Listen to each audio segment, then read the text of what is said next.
আমি তোকে আগেই সাবধান করেছি, কিন্তু তুই আমার কথা শুনলি না। ও ওদের কাউরে ছাড়বে না। এই ব্রহ্মাণ্ডের যেখানে যত শিবনগরী রয়েছে সেখানে সেখানে তৈরি হবে অন্ধক সাম্রাজ্য, বুঝেছিস? তাই এখনো বলছি, ফিরে যা, ফিরে যা, ফিরে যা বলছি।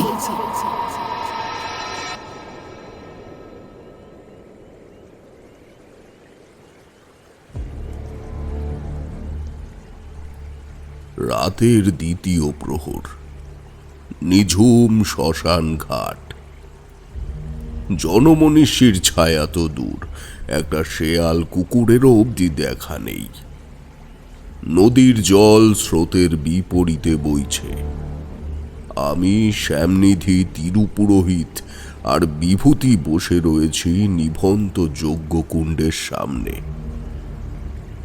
সন্ধে 1 প্রহর থেকে শুরু হয়েছিল যজ্ঞ। যজ্ঞীর আত্মাকে আহ্বান জানানোর জন্যেই মূলত আজকের এই যজ্ঞের আয়োজন। তপবনে সুবর্ণরেখার তীরে শ্রাদ্ধকর্ম সমাপ্তির পর আমরা ভেবেছিলাম যজ্ঞী মুক্তি পেয়েছে, কিন্তু না, যজ্ঞীর আত্মা মুক্তি পায়নি। আর আমরা সে কথা জানতে পারি শহরে ফেরার খানিক আগে। যজ্ঞীর শ্রাদ্ধকর্মের পর ঠিক হয় আমরা সবাই একসাথে শহরে ফিরব। শ্যামনিধি এবং তিরুপুরোহিত আমাদের সঙ্গী হবেন। তাদের কথা মতো তারা তো আমাদের সঙ্গী হয়, সেই সাথে আমাদের অজান্তে আমাদের সঙ্গী হয় যজ্ঞীর আত্মা। আমরা ঠিক তপবনের কাজকর্ম শেষ করে লোধাশুলির জঙ্গল অতিক্রম করব, ঠিক সেই মুহূর্তেই আমার সাথে সাক্ষাৎ ঘটে স্বপ্নে দেখা সেই মায়াবী চোখের হরিণ শাবকটির। ঠিক স্বপ্নে যেমন দেখেছিলাম তেমনই হরিণ শাবকটি দাঁড়িয়ে আছে ঠিক 2টি পথের মাঝখানে। আমি তাকে দেখে থমকে গেলে শ্যামনিধি আর বিভূতি আমাকে জিজ্ঞেস করে, কি হলো তারানাথ? থামলে যে? যত তাড়াতাড়ি সম্ভব আমাদের যে পৌঁছতে হবে। বিভূতির আর শ্যামনিধির কথা শুনে আমার বুঝতে বাকি থাকলো না। তারা কেউই সেই হরিণ শাবকের ওই মায়াবী চোখ দুটো দেখতে পায়নি। তাই তারা আমার থামার কারণ জানতে চাইছে। তাই তাদের আর আমি সে ব্যাপারে কিছু না বলে হাঁটতে শুরু করি, আর তারা সকলে আমায় অনুসরণ করে হাঁটতে শুরু করে দেয়। আর সেই সাথে সাথে আমাদের অনুসরণ করে চলেছে সেই হরিণ শাবক। আমি প্রথমে যদিও কিছু বুঝতে পারিনি, কিন্তু পরবর্তীতে বুঝলাম যখন সেই হরিণ শাবক শ্যামনিধির সামনে সামনে হাঁটতে শুরু করলো, ঠিক তখন তার কচি কচি পায়ের চলন দেখে মনে হলো সে শ্যামনিধির সান্নিধ্যেই সব থেকে ভালো থাকে। আর তার ওই মায়াবী গুলি গুলি চক্ষুদ্বয় দেখে তো আমি বিশ্বাস করতে বাধ্য হই যে ওটাই যজ্ঞী, কারণ অমন চোখ তো তারই ছিল। কি মায়াবী সেই চোখ! কিন্তু সে আমাদের সঙ্গী হয়েছে কেন সেটা আমি বুঝতে পারলাম তার কিছুক্ষণ পর। পথ চলতে চলতে যখন শ্যামনিধি পথের ক্লান্তি কাটাতে বলে উঠল, হর হর মহাদেব, সব বিপদ কাটিয়ে দাও প্রভু, সব বিপদ কাটিয়ে দাও। শ্যামনিধি দেবাদিদেবের নাম নেওয়ার আগে পর্যন্ত সব ঠিকই ছিল, কিন্তু সে যেই বিপদ হন্তা শিবের নাম নিল তখনই হরিণ শাবকটির মায়াবী চোখ ক্রমে হিংস্র হয়ে উঠল। মনে হলো শিবের নামে তার মস্তিষ্ক শুদ্ধ জ্বলে উঠেছে, আর সেই জ্বলনের জন্যই মায়াবী চক্ষুদ্বয় রাগে ঠেলে বাইরে বেরিয়ে আসতে চাইছে। আর সেই চিত্র দেখে আমার আর বুঝতে বাকি থাকে না যে যজ্ঞী আসলে কার দূত। সেই সব যাই হোক, বিপদ আমাদের পথ ছাড়েনি এটা জেনেও আমরা শহরে ফিরে আসি।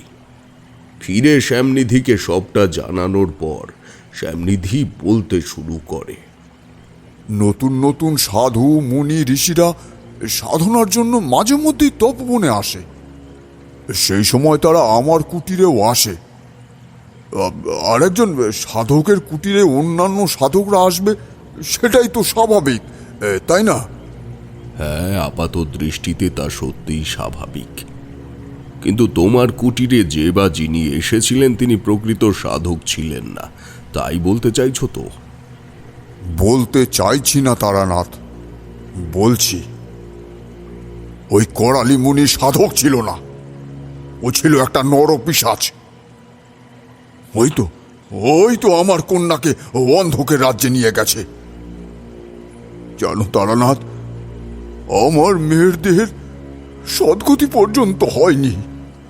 আমি প্রথম দিন এমন কিছু একটাই সন্দেহ করেছিলাম, কিন্তু শ্যামনিধি পরবর্তীতে শুধুমাত্র পিণ্ডদানের কথা বলায় আমি আর মনে সন্দেহ পুষে রাখিনি। কিন্তু সে এখন যখন যজ্ঞীর দেহের সৎকারের কথা বলল, তখন আমার মনে আবারও সেই পুরনো ধারণা খানিক জেঁকে বসে। আমি তাকে জিজ্ঞেস করি, কি হয়েছিল আমায় বিস্তারে বলো শ্যামনিধি।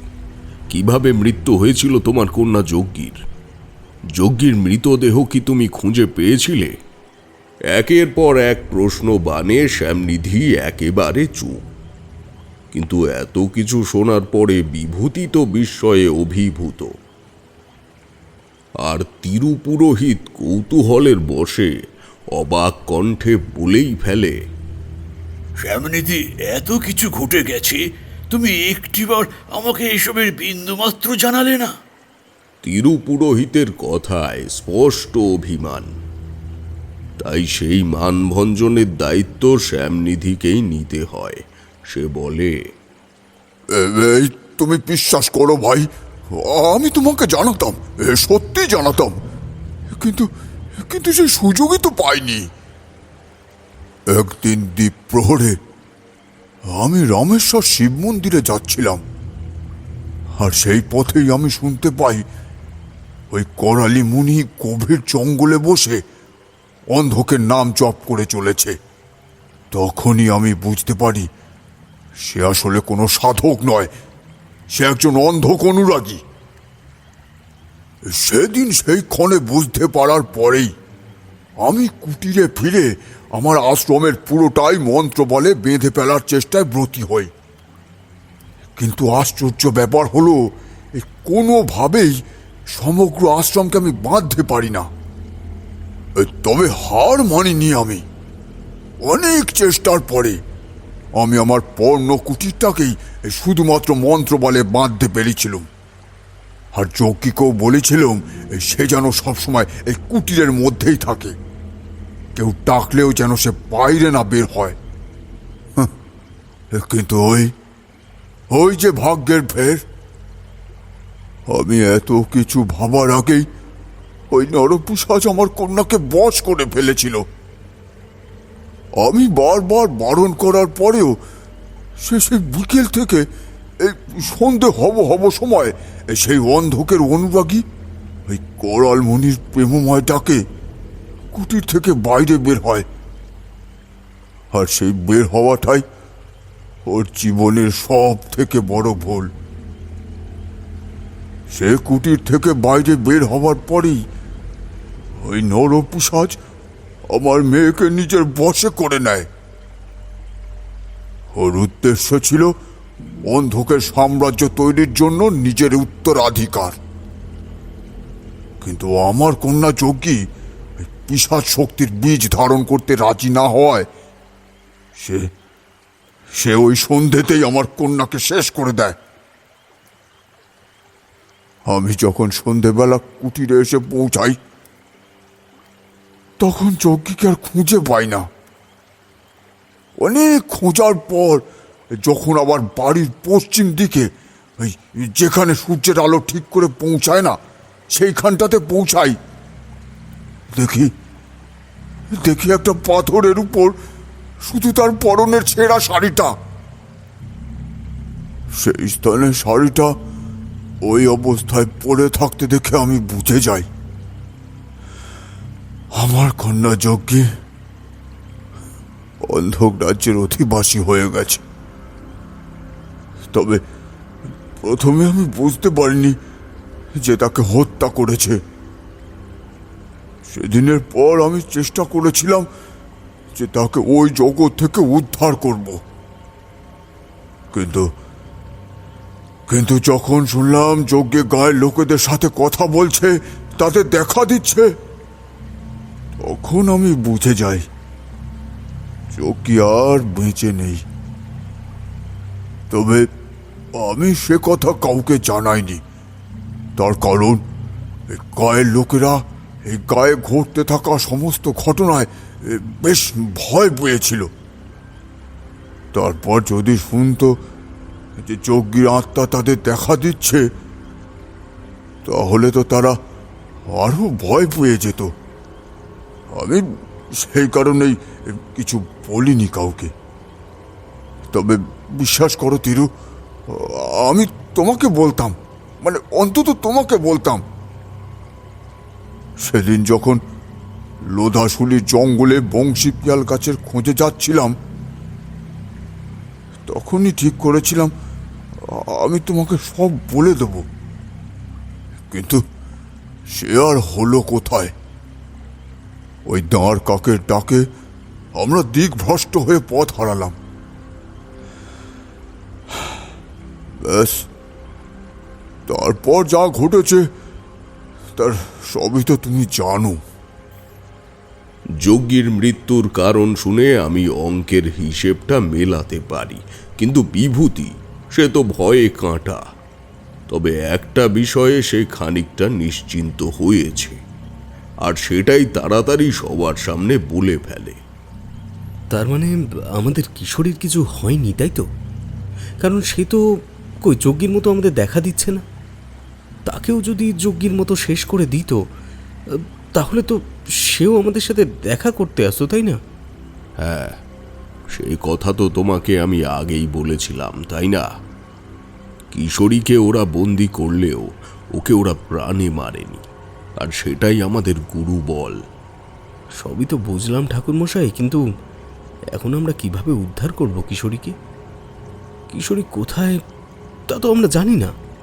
যজ্ঞীর বলা কথা অনুযায়ী কিশোরী এখানেই আছে, আর খুব ভুল না করলে আমরা খুব তাড়াতাড়ি সেই সন্ধানও পাব, বুঝতে পারলে? তারানাথের কথাটা শেষ হওয়ার সাথে সাথেই নিভু নিভু অগ্নিকুণ্ড থেকে একটি পোড়া কাঠ বিকট শব্দে ফেটে চারিদিকে ছড়িয়ে যায়। জ্বলন্ত কাঠ ফাটার শব্দ আমি আগেও শুনেছি, কিন্তু নিভন্ত কাঠ ফাটার শব্দ এই প্রথম শুনলাম। পোড়া কাঠটা ফেটে চারিদিকে ছড়িয়ে পড়বার সাথে সাথেই তারানাথ বলে, এটা ইঙ্গিত এই জায়গাও অন্ধকারের কবলে রয়েছে। এই শ্মশান ঘাটে যত মৃতদেহের সৎকার চলছে, তারা কিন্তু কেউই মোক্ষ লাভ করতে পারবে না। তাদের আত্মাগুলো বন্দী হচ্ছে অন্ধকের দুনিয়ায়। আসলে ওরা এভাবেই এক একটা করে শিবের স্থানকে অন্ধকের দুনিয়ায় নির্মাণ করতে চাইছে। হ্যাঁ, সেটা আমি আগেই বুঝেছি। তবে আমার অনুমান যদি খুব ভুল না হয়, তাহলে তপবনের ওই কোড়ালির মতো সব জায়গাতেই এক একজন করে অন্ধকের দূত প্রেরণ করা হয়েছে। আমি একজন সাধারণ মানুষ। কিশোরীর মতো অতিপ্রাকৃত বিষয়গুলিতে আমারও গভীর কৌতূহল, আর সেই কারণেই তো আজ আমি তারানাথের সঙ্গী। তাই খুব স্বাভাবিকভাবেই আমি ওদের এসব কথার অর্ধেক বিষয়বস্তুই বুঝতে পারি না, শুধু শুনেই যাই। আমাদের কথার কালক্রমে রাত্রি 4 প্রহর কেটে আঁধার আবছা হয়ে আসে। নদীর পাড়ের প্রাচীন নিমতলা মহাশ্মশানে সব দেহ আসা শুরু হয়েছে। মানুষের মুখে মুখে মুখরিত হচ্ছে হরিধ্বনি।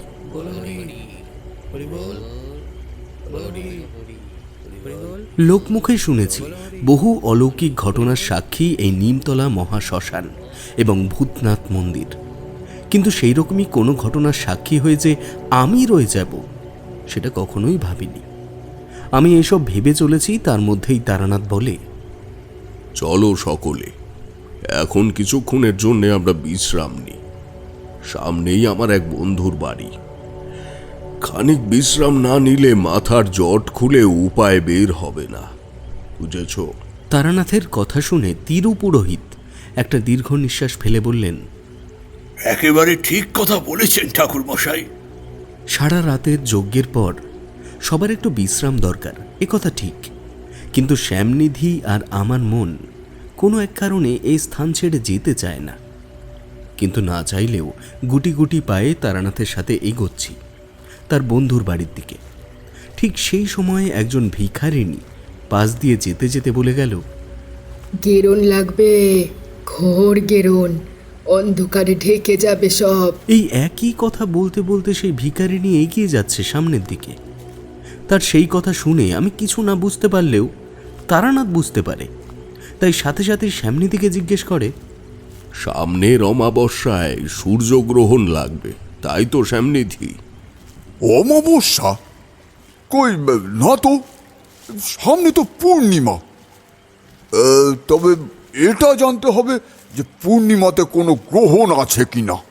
পূর্ণিমার গ্রহণ মানে তো চন্দ্রগ্রহণ ঠাকুরমশাই। আমরা হাঁটতে হাঁটতে কথা বললেও তিরুপুরোহিত রাস্তার পাশে দাঁড়িয়ে তার কাঁধে থাকা পোটলা থেকে কি একটা যেন বের করে কিছু একটা দেখতে থাকে। বেশ মনোযোগ সহকারে তাকে কিছু একটা দেখতে দেখে শ্যামনিধি তাকে জিজ্ঞেস করে, দাঁড়িয়ে পড়লে কেন তিরু? আরে দেখছোটা কি?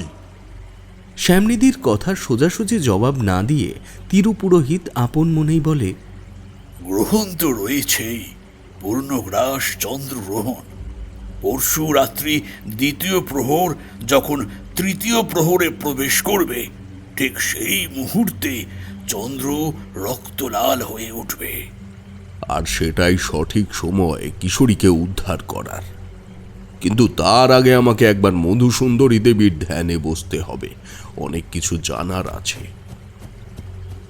তারানাথ আমাদের কথাগুলো বলছে, এমন সময় 50-70 এক ব্যক্তি দৌড়ে এসে তারানাথের পায়ে পড়ে যায়। আকস্মিক কেউ এসে তারানাথের পায়ে পড়ে গেলে আমরা সকলেই একটু চমকে উঠে তার দিকে তাকিয়ে থাকি। আমরা আগন্তুককে দেখে চমকে উঠলে তারানাথ চমকে ওঠে তার বিড়ম্বনা দেখে। তারানাথ তাকে অমন করতে দেখে বলে, কি হয়েছে ভূষণ, তোমায় এমন দেখাচ্ছে কেন? লোকটি পায়ে পড়ে শুধুই কাঁদছিল। তার কান্না দেখে আমরা কিছু বুঝতে না পেরে তার দিকে অবাক হয়ে তাকিয়ে থাকি। সে কাঁদতে কাঁদতেই তারানাথকে জবাব দিল, কর্তামশাইয়ের অবস্থা খুব খারাপ। আপনাকে ডাকছে আর খালি বলছে পাপের শাস্তি আমাকেই ভোগ করতে হবে। আমি কিছু বুঝতে না পেরে অনেকবার আপনার কাছে গিয়েছিলাম, কিন্তু চারি বলল আপনি নাকি বাইরে কোথাও গেছেন। সে বলল কবে ফিরবেন তারও কোনো ঠিক নেই। আমি সে খবর পেয়ে বাড়ি ফিরে গিয়েছিলাম, কিন্তু কাল রাত থেকে অবস্থা আরও খারাপ হচ্ছে। সেজন্যই রাতটা কোনো মতে কাটার পর আবার আপনার বাড়ি গিয়েছিলাম। সেখানেই চারি জানালো আপনি এখানে আছেন, তাই দৌড়ে এলুম। আমার সাথে চলুন ঠাকুরমশাই। আমরা শহরে ফিরে একবার মঠ লেনে গিয়েছিলাম, আর তখনই তারানাথ তাকে জানিয়েছিল যে আমরা এই স্থানে আসছি। তার কান্না আর তার কর্তার খবর শুনে তারানাথ বেশ অস্থির হয়ে উঠে ভূষণকে জিজ্ঞেস করে বলে, কবে থেকে এই অবস্থা? বেশ কিছুদিন আগের থেকে ঠাকুরমশাই। হঠাৎ করেই চোখের দৃষ্টি চলে গেল, তারপর থেকেই শুরু হলো প্রলাপ বকা। খালি একই কথা বলছে, এ পাপের শাস্তি আমায় পেতেই হবে। কি পাপ, কোন পাপের কথা বলছেন কিছুই বুঝতে পারছি না। আমরা সকলেই তার কথা শুনছি, কিছুটা অবাকও হচ্ছি। কিন্তু তারানাথ সে অবাক হওয়ার বদলে যেন একটু খুশিই হয়ে যায়। তার মুখ দেখে মনে হয় সে কোনো এক আশার আলো খুঁজে পেয়েছে। তাই সে আর দেরি না করে বলে, চলো, আমাদের এখনই যেতে হবে। উত্তর কলকাতার অলিগলি দুর্গেশ্বর মহাদেবের মন্দির ছাড়িয়ে আমরা গিয়ে উপস্থিত হই একটা দ্বিতল বাড়িতে। বাড়িটি দেখেই বোঝা যায় বেশ সম্ভ্রান্ত পরিবার। নিচের খোলা বারান্দা পেরিয়ে লাল লাল বড় সিঁড়ি পেরিয়ে ভূষণ দোতলায় উঠতে থাকে। আমরাও তার পিছু পিছু উঠি। সিঁড়ি পেরিয়ে দোতলার বারান্দায় দাঁড়িয়ে ভূষণ তারানাথের উদ্দেশ্যে বলে, এই তো কর্তাবাবু নিজের ঘরে আছে, তবে কথা বলতে পারবেন কি না তা জানি না। হঠাৎ কোনো দুর্ঘটনা ছাড়া কোনো মানুষের এমন অবস্থা হতে পারে তা আমার জানা ছিল না। আমরা তার কথায় বারংবার অবাক হই। মনে মনে ভাবি কি এমন অবস্থা যে এমনভাবে বলছে। ভূষণ কথাটা বলার সাথে সাথেই তারানাথ বলে, তুমি নিশ্চিন্ত থাকো, আমি আছি। আর আমার সাথে যারা আছেন তারা প্রত্যেকেই ভালো মানুষ, এ কথা বাড়ির বাইরে বের হবে না। তারানাথের কথায় লোকটি যেন একটু স্বস্তি পায়। তাই একটা দীর্ঘ শ্বাস নিয়ে বলে, আপনি তো সবই জানেন ঠাকুরমশাই, চারিদিকে শত্রু ওঁত পেতে বসে রয়েছে, তাই আর কি। তুমি চিন্তা করো না, আমি আছি বললাম তো। তারানাথ কথাখানা বলার পরেই ভূষণের কর্তা বাবার ঘরের দিকে এগিয়ে যায়। আমরা তার পিছু পিছু। বেশ বড় বাড়ি, খোলা বারান্দা, উচ্চমানের চিন্তাভাবনা দিয়েই যে বাড়িখানা নির্মিত সেটা সাজানো দেখেই বোঝা যায়। শক্তপোক্ত লোহার জাঁতার মতো ভারী দরজাখানা খুলে তারানাথ প্রথমে ঘরের ভিতরে প্রবেশ করে। দরজাখানা খুললেই একটা তীব্র বাতাস আমাদের ধাক্কা দিয়ে ঘরের বাইরে বেরিয়ে যায়। প্রথমে আমরা কিছু না বুঝেই সেই তীব্র তপ্ত বাতাস পেরিয়ে ঘরের মধ্যে প্রবেশ করি। কিন্তু ঘরে প্রবেশ করা মাত্র ঘরের মধ্যে তার যে অবস্থা দেখি, তাতে আমাদের মুখের কথা কণ্ঠনালী হতে উদরের অন্তভাগে মিলিয়ে যায়। ঘরের মধ্যে নামি দামি জিনিসের সমাহার, কিন্তু কোনোটাই সঠিক স্থানে নেই। টেবিল, চেয়ার, সোফা সবই কেমন ওলট পালট হয়ে রয়েছে। আর ভূষণের কর্তাবাবু সে তো ঘরের দক্ষিণ দিকের দেওয়ালে ধনুকের ন্যায় চিপকে রয়েছেন। ঘরের দেওয়ালে ভদ্রলোকের একখানা ছবি দেখে আমি ভদ্রলোককে চিনতে পারি। ভদ্রলোকের নাম মুরারি মোহন আগরওয়াল। চিতপুরে বাপ কাকার আমলের ব্যবসা, সেই সুদূর উত্তরপ্রদেশ থেকে এখানে এসেছিলেন ব্যবসা করতে।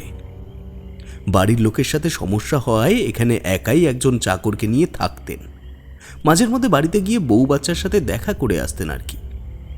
কিন্তু তার এমন অবস্থা হলো কি করে? মানুষ এমন বেঁকে যেতে পারে, এও কি সম্ভব? আমি এসব ভাবছি, এমন সময় তারানাথ বেশ হুঙ্কারিত স্বরে বলে উঠলেন, কি হয়েছে মুরারি মোহন? যাদের হয়ে কাজ করতে এলে তারাই তোমাকে বিশ্বাস করলো না বুঝি? তা কি করেছিলে শুনি? তারানাথের কথা শুনে দেওয়ালে চিপকে থাকা মুরারি মোহন বলে, আপনি বিশ্বাস করুন ঠাকুরমশাই, আমি অন্ধকারের দূতকে বিশ্বাস করি না মুরারি। কম চেষ্টা করনি তুমি, এবার সবটা সত্যি কথা বলবে। সত্যি না বললে তোমারই বিপদ, বুঝেছ? আপনি বিশ্বাস করুন ঠাকুরমশাই, আমি ইচ্ছে করে করিনি, যা করেছি সবই ক্রোধের বশে। মুরারি মোহনের শেষ কথাটা বোধহয় তারানাথের মনে আগুন জ্বালিয়ে দেয়। ব্রহ্ম তালু অবধি চলে ওঠে তার। তাই সে চিল্লিয়ে বলে, আর কত মুরারি? কিসের এত ক্রোধ তোমার? কিসের এত ক্রোধ বলো? দেবতার দেবতা যিনি সেই মহেশ্বরের ওপর ক্রোধিত হওয়া কি বোকামি নয়? তারানাথ বলে চলেছে, আমরা শুনছি। সত্যি তো, এত কিসের রাগ ওনার যে ভগবানের উপর এত রাগ, এত বোকামি? এমন বোকামি আবার কেউ করে নাকি? আমার ভাবনা শেষ হয় না তার আগেই মুরারি বলে, ক্রোধ নয় ঠাকুরমশাই, পাপ, মহা পাপ করেছি আমি, যার কোনো ক্ষমা নেই। কিন্তু ওরা যে থামবে না, কাউকে রেহাই দেবে না। আপনি ওদের রক্ষা করুন ঠাকুরমশাই। শিবের শহর, আমার জন্মস্থান, তাকে ওরা ধ্বংস করে দেবে। আজ থেকে বহু বরস পহলে কে বাত হ্যায়। মুরারি পূর্বের কোনো এক কঠিন সত্য বর্ণনা করতে শুরু করেছে। ঠিক সেই মুহূর্তে বেজে ওঠে বাঁশির শব্দ, সেই বিকট বাঁশি। আর বাঁশির সাথে সাথে শুরু হয় কাকের কর্কশ চিৎকার। সেই বাঁশির সুর আর কাকের চিৎকারে সেখানে বসে থাকা অতি দুষ্কর হয়ে ওঠে। সেই সময় তারানাথ কিছু একটা বুঝতে পেরে বলে, তোমরা তিনজনে তিন দেওয়ালের সামনে বসে শিবের নাম জপ করতে শুরু করো। এতটাই মন দিয়ে নাম জপ করবে যে তোমার কথাই শুধু তুমি শুনতে পাবে, অন্য কোনো শব্দ যেন তোমাদের কানে না পৌঁছায়। কাকের চিৎকারে কান ফেটে যাওয়ার অবস্থা। মনে হয় শত সহস্র কাক একত্রে ঘরের বাইরে চিৎকার শুরু করেছে, আর বাঁশির সুর কর্ণকুহর হতে প্রবেশ করে মস্তিষ্ক মধ্যে এক চরম দোলাচল সৃষ্টি করেছে। সেই দোলাচল কাটিয়ে কোনো রকমে আমরা তিনজনে শিব নাম জপ করতে শুরু করি। এমত অবস্থায় শিব নাম জপ করে খানিকটা স্বস্তি পাই। আর ভূষণ যেহেতু বাড়ির বাইরে গিয়েছিল, তাই সে এমনি রেহাই পেয়েছে। কিন্তু মুরারি মোহন, সে কোনোভাবেই নিস্তার পায়নি। বাঁশির শব্দে তার মন মস্তিষ্কে চরম দোলাচল ঘটে, তার কান নাক মুখ দিয়ে রক্তক্ষরণ হয়ে তার প্রাণ নাশ হয়। কিছুক্ষণ পর সব শান্ত হলে আমরা সেই ঘর থেকে বাইরে বের হই। ভূষণ বাইরে থেকে এলে তারানাথ বলে তার মালিক পরলোক গমন করেছে, তার সৎকারের ব্যবস্থা করতে। মালিকের পরলোক গমনের কথা শুনে ভূষণ ভীষণ রকম ভেঙে পড়ে। এতদ অঞ্চলে তার মালিকের আর কেউ নেই, তাই সে আমাদের সাহায্য নিয়েই মালিকের সদ্গতি করে। নিমতলা শ্মশান ঘাটে তার গতি গঙ্গা সম্পন্ন হয়। তখন সূর্য ডুবতে বসেছে। হুগলি নদীর জলে স্নান সেরে আমরা ভূতনাথ মন্দিরের পাশে বসে রয়েছি। আমাদের কাছেই বসে রয়েছে ভূষণ। তাকে তারানাথ জিজ্ঞেস করে, তা তুমি এবার যাবে কোথায়? কোথাকে যাব ঠাকুর মশাই? সেই ছোটবেলা থেকেই কর্তা বাবার কাছে আছি। কর্তা বাবা আমাকে বলতেন আমায় নাকি কেউ এই বাড়ির দোরগোড়ায় বসিয়ে দেখেছিল, আর সেই থেকেই কর্তা বাবা আমায় মানুষ করেছেন। আর সেই ঋণ চোকাতে আজ কর্তা বাবার মুখাগ্নি আমাকেই করতে হলো। ওনার দুখানা ছেলে থাকতেও আমার হাতেই শেষ কৃত্য সম্পন্ন হলো। কাল ওনার ছেলেকে একটা চিঠি লিখে দেব, ব্যাস। তারপর ওনারা এসে কেউ যদি আমায় ওই বাড়িতে থাকতে বলেন তাহলে থাকবো, আর না হলে কোথাও অন্য কোথাও চলে যাও। জবরদস্তি নেই বাবু। ভূষণের কথাগুলো শুনে একটু কষ্ট হয়, কিন্তু এটাই তো বাস্তব, এটা তো মানতেই হবে, তাই না? সকলেরই বোধহয় তার পরিণামের কথা শুনে কষ্ট হয়, কিন্তু আর কি বা করার? কিছুই করার নেই। তাই সবাই চুপ করে থাকে। শুধু তারানাথ বলে, কিন্তু ভূষণ, এখন এই অবস্থায় তো তোমার এই বাড়িতে থাকাটা তোমার জন্য ঠিক নয় বাবা।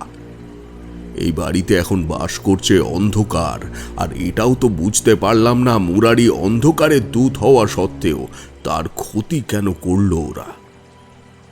আচ্ছা, তুমি আমাকে একটা কথা বলো তো ভূষণ, তুমি কি কখনো এমন কোনো কিছু দেখেছো যেটার প্রতি তোমার কর্তা ঠাকুর একটু বেশি আকৃষ্ট হয়ে থাকতেন?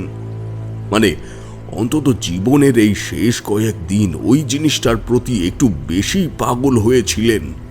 তারানাথের কথা শুনে ভূষণ বেশ কিছুক্ষণ ভাবনা চিন্তা করে। তারপর কিছু একটা মনে পড়তেই বলে, হ্যাঁ তো, ইদানিং কর্তা বাবা ওই একটা বাঁশির প্রতি মেতেছিলেন। অদ্ভুত দেখতে একটা বাঁশি, অনেকটা ওই লতানো গাছের ডালের মতো দেখতে। ভূষণের মুখে বাঁশির বর্ণনা এবং শেষ কয়েকদিনের কথা শুনে তারানাথ চিন্তা মাখানো প্রশ্নের সুরেই জিজ্ঞেস করে, তা ইদানিং মানে ওই বাঁশি কি মুরারির ছিল না? নানা বাবু কখনোই এত শৌখিন মানুষ ছিলেন না। ঘিয়ের ব্যবসা করতে এসেছিলেন, কিন্তু নিজে কখনো এক ফোঁটাও ঘি খাননি। তিনি বাঁশি বাজাবেন কখন?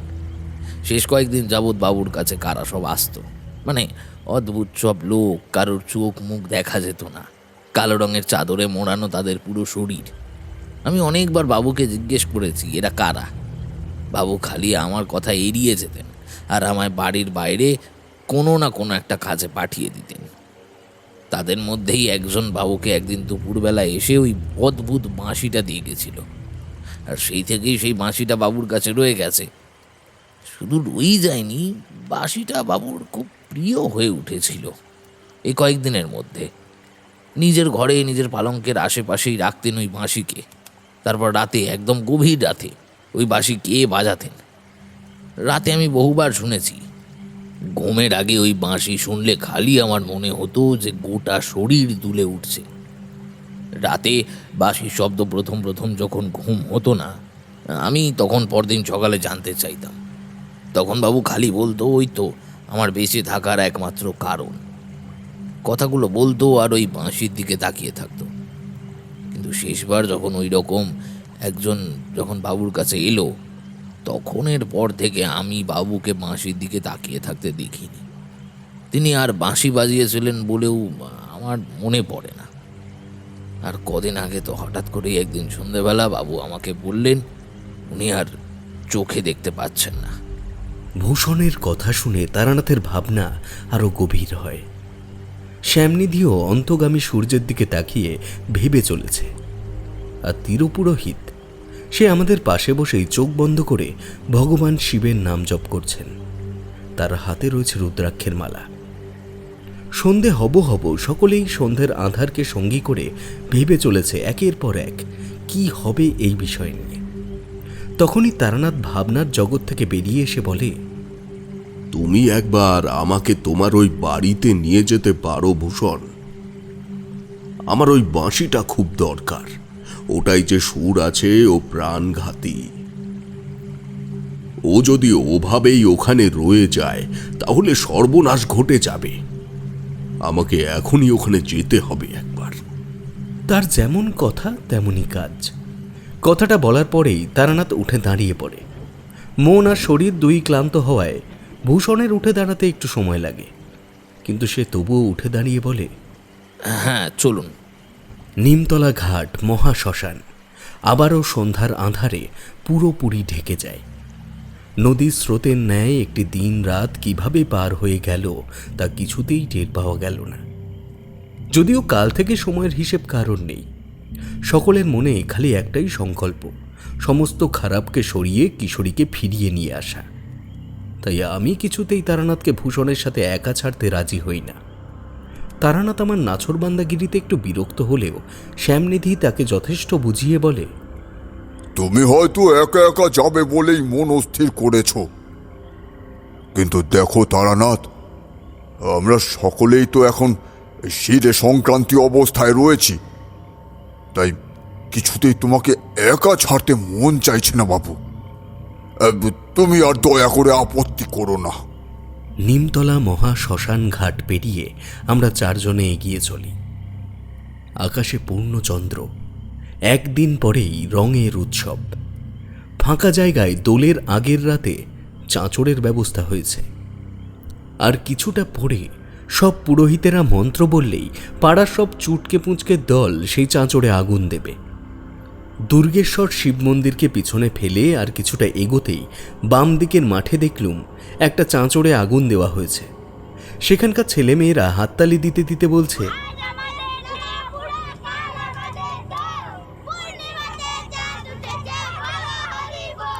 এই খুনসুটি দেখে মনের সমস্ত ভারটা কিছুক্ষণের জন্য নেমে গিয়েছিল, কিন্তু আবার আগরওয়ালের বাড়ির ভারী দরজা খুলতেই মনটা ভারী হয়ে যায়।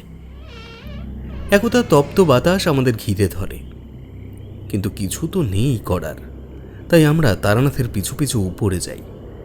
সিঁড়ি বেয়ে দোতলায় উঠতে না উঠতেই আমি শুনতে পাই কারা যেন ঘরের মধ্যে হাঁটছে, ফিসফিস করে কথা বলছে।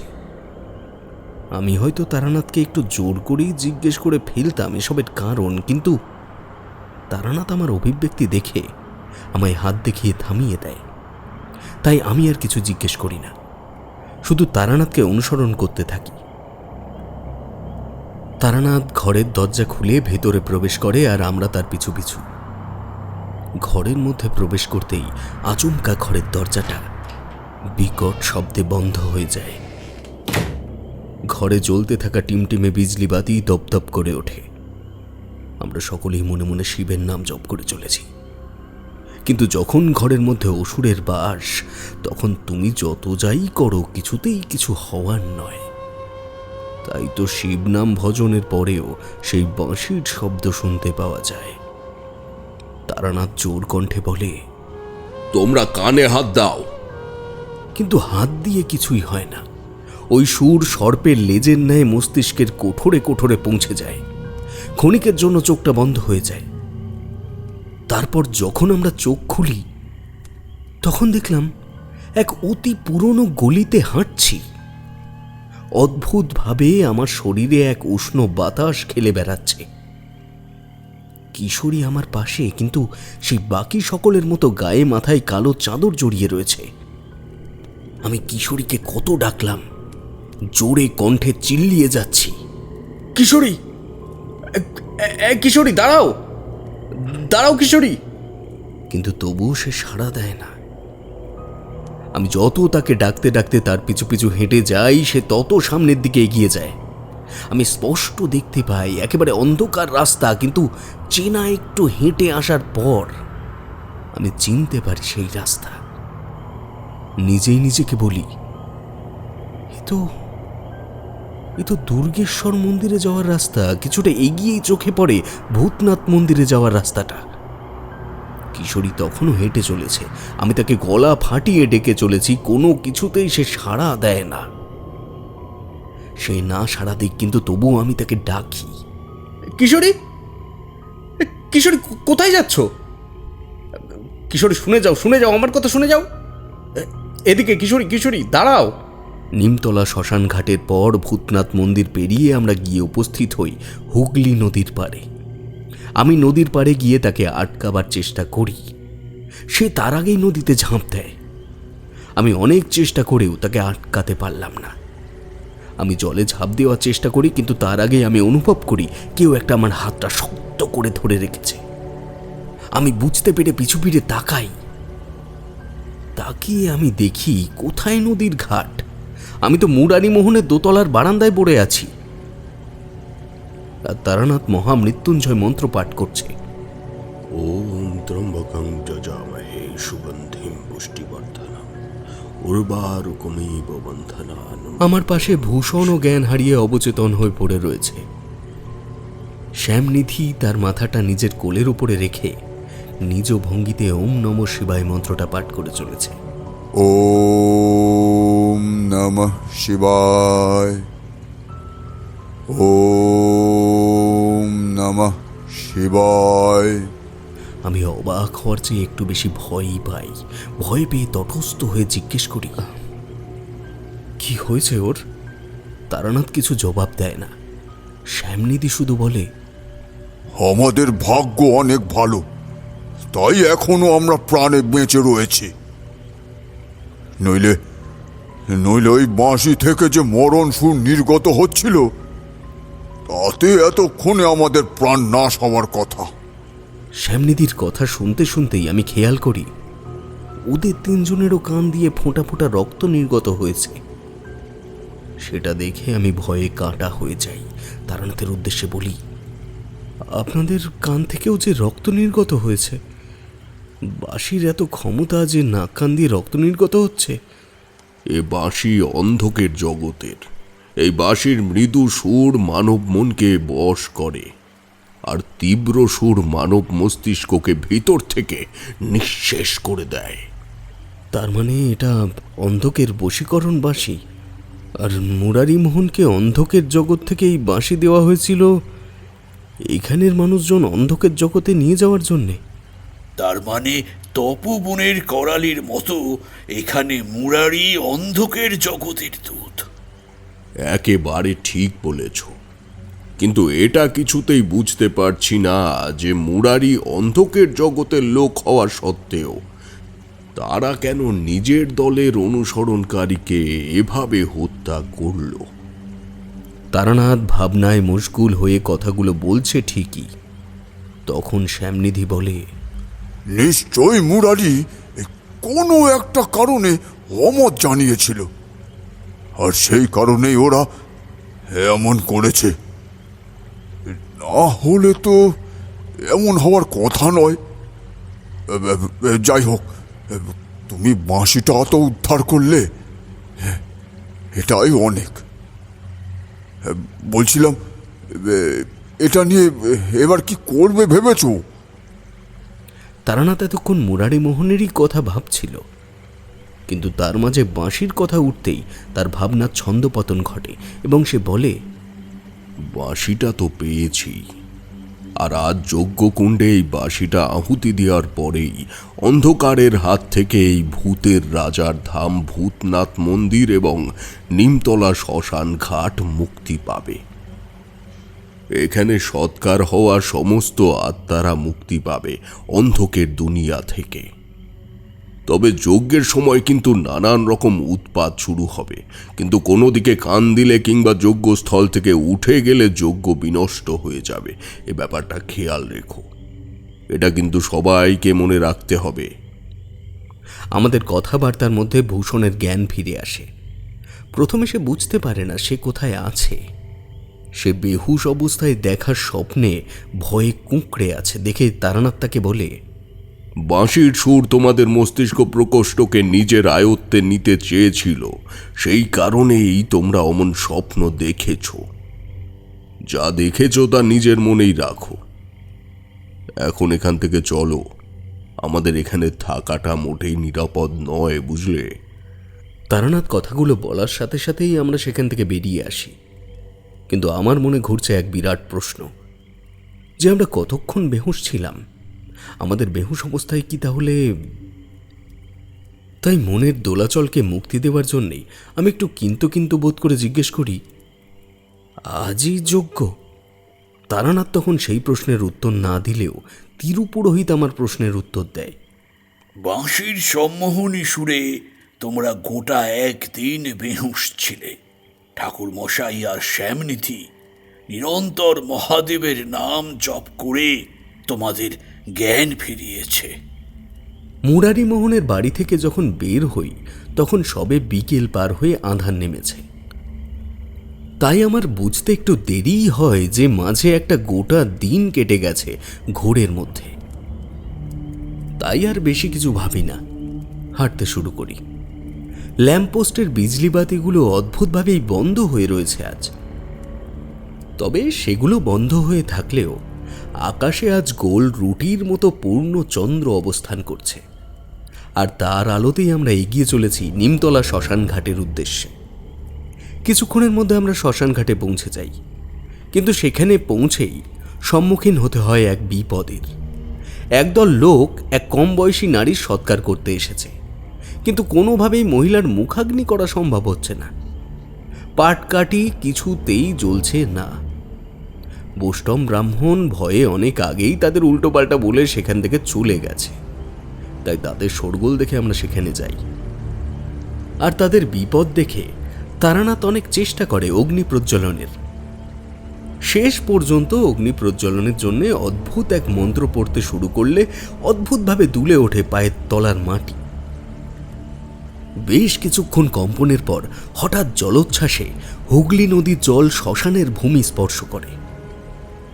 আমরা তৎক্ষণাৎ দূরে সরে আসি, আর পরবর্তী প্রবহ জলোচ্ছ্বাসে সেই মহিলাকে চিতা থেকে টেনে নিয়ে যায় হুগলির মাতাল স্রোত। ঘটনার ঘন ঘটায় আমরা সকলেই প্রথমে চমকে উঠি। পরে পরিস্থিতি শান্ত হলে আমি বলি, এমন ভূমিকম্প আমার এতদিনের জীবনে আমি আগে কখনো দেখিনি। আমি ভূমিকম্প বলার সাথে সাথেই তারানাথ বলে, আপাত দৃষ্টিতে এটা ভূমিকম্প মনে হলেও এটা ভূমিকম্প ছিল না, তাই তো শ্যামনিধি? হ্যাঁ, তুমি ঠিকই ধরেছ তারানাথ, এটা কোনো ভূমিকম্প নয়, জলন্ধরের প্রভাব শুরু হয়েছে। জলন্ধর নামটা আমি এর আগেও শুনেছি, সেই যজ্ঞী শ্রাদ্ধ কর্মের সময়। আবার এখন শুনলাম, তাই বলি, এই জলন্ধরকে? জলন্ধর এক প্রকার অসুর, শিব শত্রু, তার শক্তি জলে। ওমা, সে কি কথা! এ তো এক আরামে রক্ষে নেই, আবার সুগ্রীব দোসর। শ্যামনিধি ঠিকই বলেছে, আর সেই কারণেই আমাদের যজ্ঞকর্ম আরো কঠিন হবে, তাই খুব সাবধান। একটু আগে ঘটা ঘটনায় শ্মশানের আশেপাশের লোকজনও ভয়ে বেশ তটস্থ হয়ে রয়েছে। সকলেই বলছেন বসু মাতা নাকি মাথা পাল্টেছেন, তাই এমন ভূমিকম্প। আর যে দলটি অল্প বয়সী যুবতীর শেষকৃত্য সম্পন্ন করতে এসেছিল তারা ভয় পেয়ে শ্মশান ছেড়ে পালিয়েছে। তাই আমরাও সেখান থেকে সরে ভূতনাথ মন্দিরের দিকে যাই। মন্দিরে সবে বাবা ভূতনাথের ভস্য আরতি শুরু হয়েছে। আমরা সন্ধ্যের সেই ভস্য আরতি দেখে বাবা ভূতনাথের আশীর্বাদ নিয়ে আমরা শ্মশান ধারে এসে উপস্থিত হই। প্রাচীন শ্মশান রাতের আধারে আরও প্রাচীন হয়ে উঠেছে। আস্তে আস্তে আশেপাশের মানুষজন কমতে শুরু করেছে। কেমন একটা গা ছমছমে ভাব। তার মধ্যে আগের দিনের ভিখারিনী আবার বলে যায়, কেরণ লাগবে, ঘোর কেরণ লাগবে, মহা কেরণ, সব আধার হয়ে যাবে। ভিখারিনীর গায়ে একটা কালো চাদর। আমার ইচ্ছে হয় তাকে গিয়ে বলি, কেন তুমি এসব বলছো? কিন্তু তারানাথের কথা রাখতে আমি আমার জায়গা থেকে এক পাও সরি না। আমার জায়গায় দাঁড়িয়েই আমি মহাদেবের নাম জপ করি, কারণ তারানাথ একটু আগেই বলেছেন, আজ অন্ধক জগতের সাথে জলন্ধর অনুরাগীরাও চেষ্টা করবে আমাদের কর্মে বাধা প্রদান করতে। তাই তোমাদের খুব সাবধানে আমাদের কাজ সমাধা করতে হবে। আর বিভূতি, তুমি আজ শ্মশানে দাঁড়িয়ে শ্মশানের অধীশ্বরকে আহ্বান করবে। তোমার কণ্ঠ স্তব্ধ হলে কিন্তু কোনোভাবেই আমরা সফল হব না। শ্যামনিধি আর তিরু আজ আমাকে সাহায্য করবে যজ্ঞে। কেমন? তারানাথের কথায় তাই আমি কথা দিয়েছি, আমি এক মনে আমার কাজ করব। তাই আমি চোখ বন্ধ করে মৌন হয়ে শিব নাম জপ করতে শুরু করি। ওম নমঃ শিবায়, ওম নমঃ শিবায়। আকাশে পূর্ণ চন্দ্র বর্তমান। তিরু আর আমি যজ্ঞকুণ্ড তৈরি করে অগ্নি প্রজ্বলন করি। তপ্ত কণ্ঠে মন্ত্রপাঠ চলছে। তিরু আর শ্যামনিধি একে একে যজ্ঞে ঘি কাঠ সহযোগে আরো অনেক উপাচার অর্পণ করছেন। আর ভূষণ দূরে এক গণ্ডির মধ্যে বসে দেখছে, কারণ সে যজ্ঞে অংশ নিতে পারবে না। আর তার নিরাপত্তাটাও জরুরি। তাকে বলা হয়েছিল মন্দিরে গিয়ে থাকতে, কিন্তু সে এখানেই থাকবে। তবে আজকের যজ্ঞের সমস্ত উপাচারই জোগাড় করে দিয়েছে ভূষণ। শুধু বয়ে নিয়ে এসেছে তিরু আর বিভূতি। যজ্ঞের অগ্নি হু হু স্বরে জ্বলছে। তীব্র গতিবেগে সময় এগিয়ে দ্বিতীয় প্রহর কাটিয়ে তৃতীয় প্রহরে প্রবেশের সম্মুখীন হয়েছে। ঠিক সেই সময় কোথা থেকে উড়ে আসে একরাশ ধুলো। হাওয়ার ধুলোর চোটে চোখে দেখা অসম্ভব হয়ে পড়ে, তাও মন্ত্র কারোর থামে না। আমিও প্রস্তুত বাঁশিটা যজ্ঞে আহুতি দেওয়ার জন্য। ঠিক আহুতি দানের মুহূর্তে এক মহিলার ফুঁপিয়ে কান্নার শব্দে সারা শ্মশান মুখরিত হয়ে ওঠে। সেই কান্নার শব্দে প্রত্যেকের কণ্ঠ স্তব্ধ হয়ে আমাদেরও ঘিরে ধরে এক মায়া। আমাদের সাথে সাথে বিভূতির কণ্ঠও স্তব্ধ হয়। সে কিছু খেয়াল না করেই তীর বেগ লাগিয়ে নদীর তীরে গিয়ে নদীতে ঝাঁপ দেয়। বিভূতি জলে ঝাঁপ দেওয়ার পরে আমাদের ঘোর কাটে। আমি সেই মুহূর্তে বাঁশি আহুতি দিতে গিয়েও পারি না। সেই ভিখারিনী মহিলা আমাদের সামনে উপস্থিত হয়ে বলে, অতই সোজা নয় কো বোঝা অন্ধকারের এই জাল।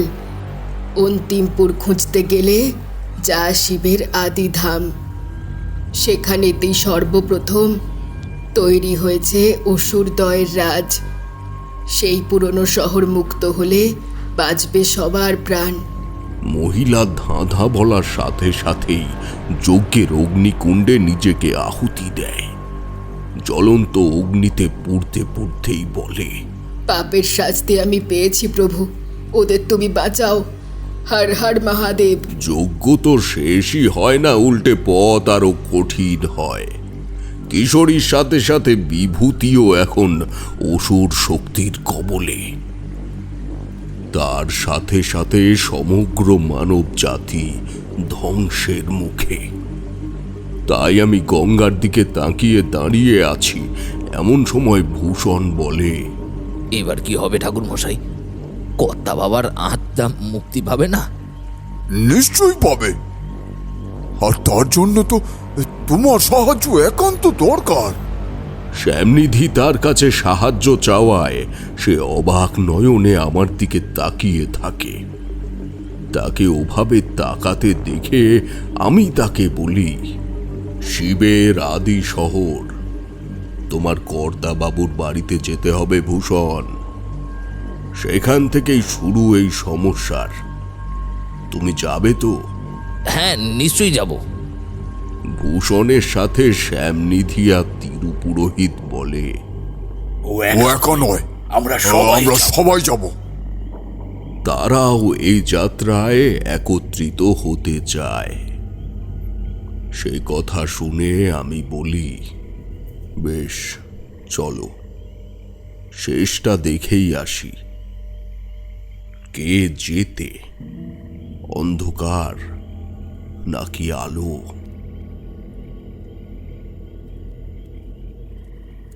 রাজপ্রতাপের ঠেকে আপনারা শুনছিলেন সুচরিতা কারান নস্করের কলমে একটি তারানাথ তান্ত্রিক ফ্যান ফিকশন গল্প, মহেশ্বরে মহাযাত্রা। গল্পটির বিভিন্ন চরিত্রে রয়েছে সৌরভ রয়, সৌরভ সাহা, নিরুপম এবং বর্ণালী, এবং তার সঙ্গে আমি তো রয়েছি আপনাদের ঠাকুরমশাই রাজপ্রতাপ বসু। গল্পের প্রচ্ছদ অঙ্কনে দাস স্টুডিও। গল্পটির সমগ্র পরিচালনায় টিম রাজপ্রতাপের ঠেক। শব্দ সংযোজন এবং আবহে আমি রাজপ্রতাপ। আপনাদের জানিয়ে রাখি, গল্পটির পরবর্তী অংশ আসতে চলেছে 7ই মার্চ রাত ঠিক 9টায়। গল্পটির পরবর্তী অংশই এই সিজনের শেষ গল্প হিসেবে নির্বাচিত হয়েছে। এরপরে শুরু হতে চলেছে নতুন এক সিজন তারানাথ তান্ত্রিকের গল্প নিয়ে। তারানাথ তান্ত্রিক চরিত্রটির সৃষ্টিকর্তা ছিলেন কালজয়ী লেখক শ্রী বিভূতিভূষণ বন্দ্যোপাধ্যায়। পরবর্তীতে তার সুযোগ্য পুত্র শ্রী তারাদাস বন্দ্যোপাধ্যায় তার পিতার সৃষ্ট চরিত্রটিকে সুদূর প্রসারী করেন।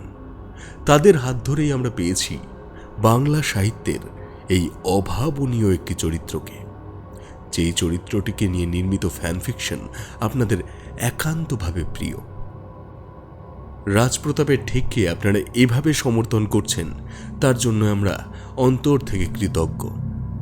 আমরা চাইব আপনারা রাজপ্রতাপের ঠেকের গল্পগুলি এবং চ্যানেল লিংক নিজ নিজ পরিচিত মহলে শেয়ার করে দিন, যাতে অতি সত্বর আমাদের চ্যানেলের 1 লক্ষ সাবস্ক্রাইবার সংখ্যা সম্পূর্ণ হয়।